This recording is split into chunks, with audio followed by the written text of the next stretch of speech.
Welcome students, this is Siddhartha sir, and in this video we are going to study about the spread of Christianity, class 7th history ICSE board. So in the previous chapter you all must have read about the rise of Christianity and the contribution of the disciples of the Jesus Christ in propagation of Christianity.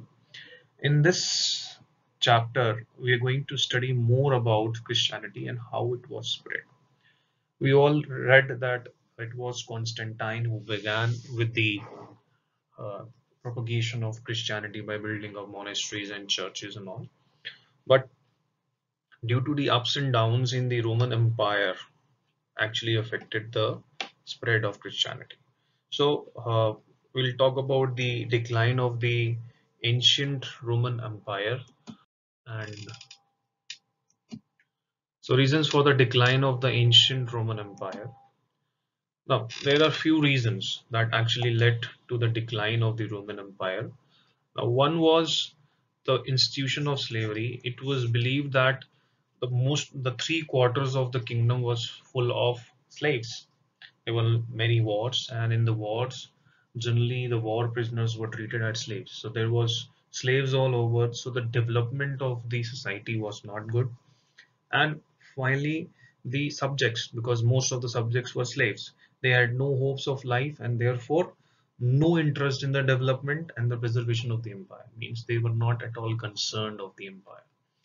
Decline in the population, this was also one reason. Because of the wars, the marriages were postponed, the killing of the babies, and you know uh, the diseases that actually affected the Roman Empire, that also declined. That also resulted in a decline of the Roman Empire. Then monopoly of the wealthy people. There were lots of wealthy people. Okay, they had maximum land in their hands and they treated the land they want. So it some or the other way it was affecting the economy of the empire. Heavy taxation. Taxation was very much, it was lot, because in order to maintain the extravagant court of the king, the payment of the salaries of the officers and the maintenance of the army. And surprisingly, there were lots of corruption. Why? Because whatever tax was collected, less than that was actually deposited in the royal treasury.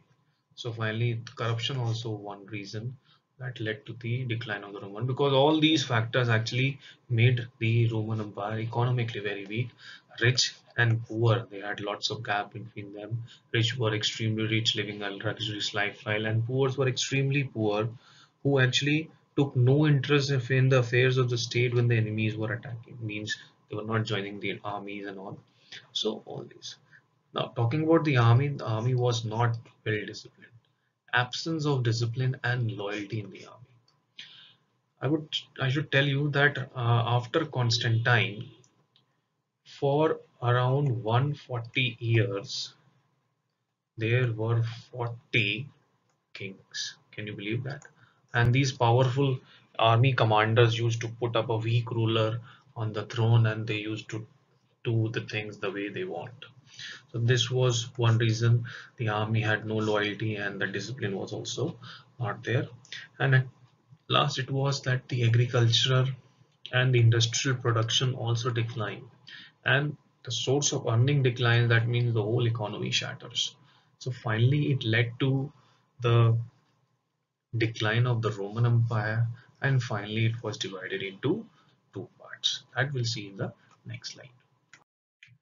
Okay, so in this slide, the Roman Empire, it was divided into two parts. One was the Western Roman Empire, and the second was the Eastern Roman Empire, the eastern part. The eastern part, the capital was Constantinople, and it was also known as Byzantium Empire. We're going to read about it. And Rome was the capital of the western part, which was taken care by the Pope. So this was the division of the Roman Empire. And coming to the next, Byzantium Empire, it was also known as the Eastern Roman Empire.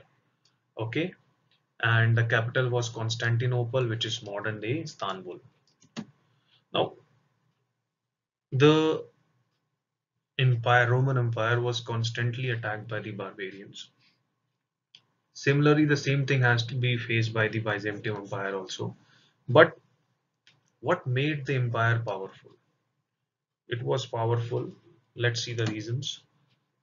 The first thing is their location. It was located on a strait. Now, strait is a narrow stretch of land. Okay, it's just a narrow stretch of land which actually connects two big land masses. Okay, two big land masses को connect करने के लिए एक छोटा सा होता है, because we have, you can say that you have water over here, you have water over here, and these are the two land masses. So it joins the two land masses, or you can also say it separates the two land masses. So if we see, this area is very very narrow. Okay, and because of which it was very difficult to attack on the empire. Okay, and the defense was very good. Then they had shorter common frontier with the Europe. Okay, they shared very less boundaries with the Europe, therefore the entry of the barbarian tribes was very less. Then they have political stability. Now, how political stability? What does the word political means? Political means they have a stable empire. The kings were not frequently changing, like in the ancient Roman Empire after the Constantine. Then second thing, which was very very important, is this: the king was very powerful and it had lots of powers. It had control over the kingdom. So political stability led to the better administration. Then all the economic resources were controlled by the king. That actually made the empire wealthy, and economic resources were controlled, so they were able to generate more and more manpowers to include in the army, so that they can be ready at the time of the war. So they had greater wealth as compared to the other states, that made them very very powerful. Okay, then it was said that it lasted for 1000 years, and the Western Empire lasted only for 500 years. And in 1453, finally, this Constantinople was captured by the Ottoman Turks. That was the end of the Byzantium Empire. Coming to the famous ruler, that is Justinian. He was one of the famous ruler of the Byzantium Empire, and he's remembered for his code of laws. There were three books: the Code, the Digest, the Institute. Together, they were known as the Code of Civil Law. And this Code of Civil Law actually became the base for the laws of the European countries. So this was the decline of the ancient Roman Empire, and I'll be giving you another video on the spread, other second part of this chapter, where we'll be talking about spread of Christianity, the Crusades, the consequences of the Crusades, then the monasteries and the impact of monasteries. So that's all for now. Thank you.